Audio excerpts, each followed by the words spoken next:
एक ऐसी साजिश जिसने पूरे यूरोप की रातों की नींद उड़ा दी है।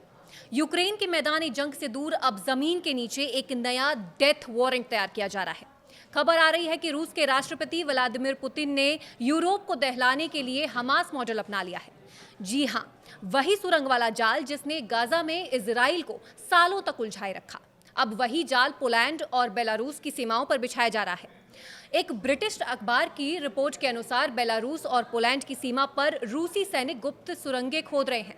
मकसद साफ है, यूरोप के सुरक्षित इलाकों में अपने गुर्गों और लड़ाकों को बिना किसी की नजर में आए दाखिल कराना। चौंकाने वाली बात यह है कि इन सुरंगों को बनाने में रूस कथित तौर पर हमास के जानकारों की मदद ले रही है। जिस कंक्रीट और लोहे के ढांचे का इस्तेमाल गाजा में हुआ, ठीक वैसा ही तकनीक अब पोलैंड की सीमा पर दिख रहा है। ये सुरंगें सिर्फ रूसी सैनिकों के लिए नहीं है। खुफिया रिपोर्टों की माने तो पुतिन अफगानिस्तान और पाकिस्तान से लाए गए भाड़े के लड़ाकों को सख्त ट्रेनिंग देकर इन रास्तों से यूरोप भेजने की फिराक में है। पोलैंड पुलिस ने अब तक ऐसी 4 सुरंगों का पता लगाया है।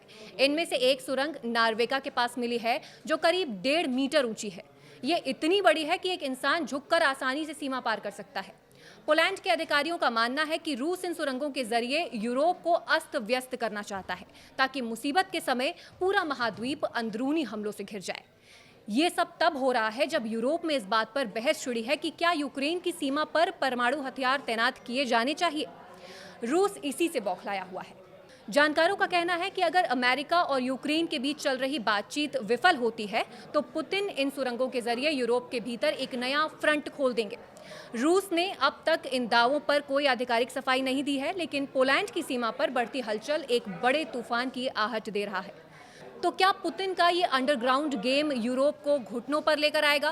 क्या हमास की तर्ज पर बनाई गई ये सुरंगें तीसरे विश्व युद्ध की शुरुआत बनेगी?